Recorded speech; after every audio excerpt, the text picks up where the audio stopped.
कल मुख्यमंत्री नीतीश कुमार ने पूर्व मुख्यमंत्री राबड़ी देवी को लड़की कहा था। इस पे कल ही काफ़ी बवाल हुआ, लेकिन आज जब कार्रवाई शुरू हुई तो आज फिर कुछ वैसी ही स्थिति रही। स्थिति यह ऐसी हो गई कि अशोक चौधरी और सुनील सिंह दोनों भिड़ गए। स्थिति इतनी गंभीर हो गई कि मार्शल को हस्तक्षेप करना पड़ा। तब जाके जो स्पीकर हैं उन्होंने एक दिन के लिए उन्हें इन सभी को विधान परिषद से निष्कासित कर दिया। देखिए पूरे मामले को समझिए कि कल मुख्यमंत्री नीतीश कुमार ने बोलते बोलते उन्होंने कहा कि ये लड़की जो राबड़ी देवी को उस तरह से कहा, इसके बाद से लगातार विपक्ष ये मुख्यमंत्री नीतीश कुमार पर को माफ़ी मांगने के लिए लगातार कहता रहा और दबाव बनाता रहा कि इन्होंने असंसदीय भाषा का प्रयोग किया है, इसलिए इनको माफ़ी मांगनी पड़ेगी। लेकिन कल हंगामा के साथ ही इसका सदन समाप्त हो गया।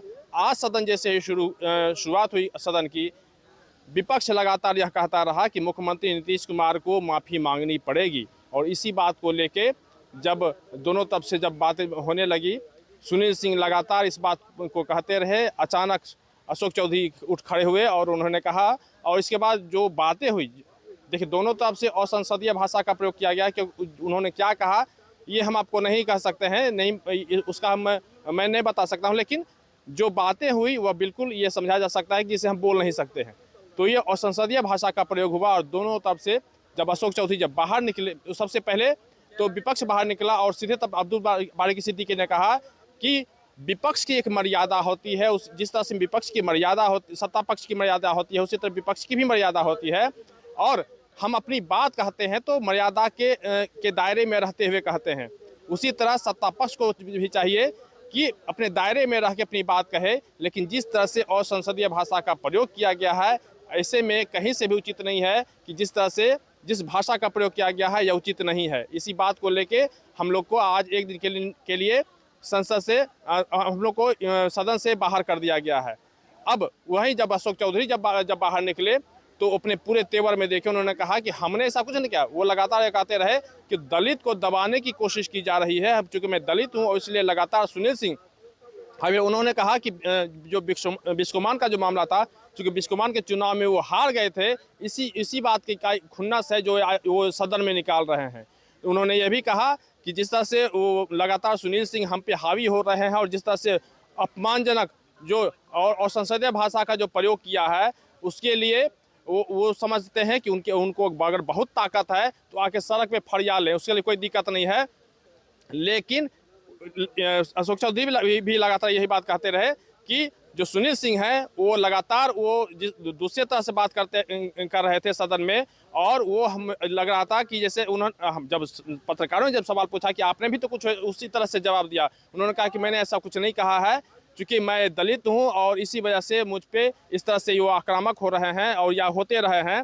लगातार जो विपक्ष है, विपक्ष अपनी मर्यादा को भूल जाता है। और उन्होंने एक बहुत पुराने कहावत की तरह उन्होंने कहा कि जिस तरह से लाठी में तेल लगावन, और एक दूसरे ढंग से कहा, मैं उस शब्द का प्रयोग मैं नहीं कर सकता हूँ।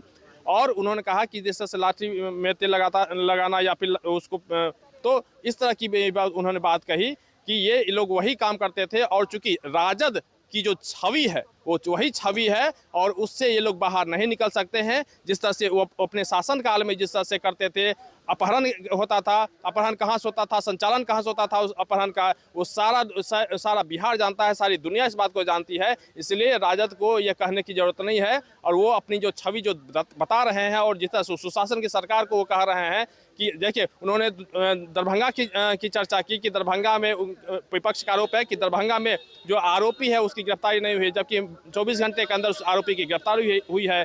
फिर विपक्ष ने नीट की चर्चा कर दी, तो उन्होंने कहा कि सब के जो मामले होते हैं, अलग अलग मामले होते हैं, उसका अलग अलग रूप होता है। ऐसे में जो सुशासन की सरकार है वो कार्रवाई कर रही है और उसी को लेकर विपक्ष लगातार हमला कर रहा था। तो विपक्ष दो बातों पर अड़ा हुआ था कि पहला तो मुख्यमंत्री को जिस तरह से मुख्यमंत्री ने जिस तरह से राबड़ी देवी को जिस तरह से लड़की कहा, इसके लिए माफ़ी मांगे। और दूसरी बात है कि नीट की छात्रा का जो मामला है वो आखिर क्यों धर्म पर लटका हुआ है, इसी बात को लेकर बहस हुआ। और इसी बात से दोनों एक दूसरे से इस तरह से भिड़े।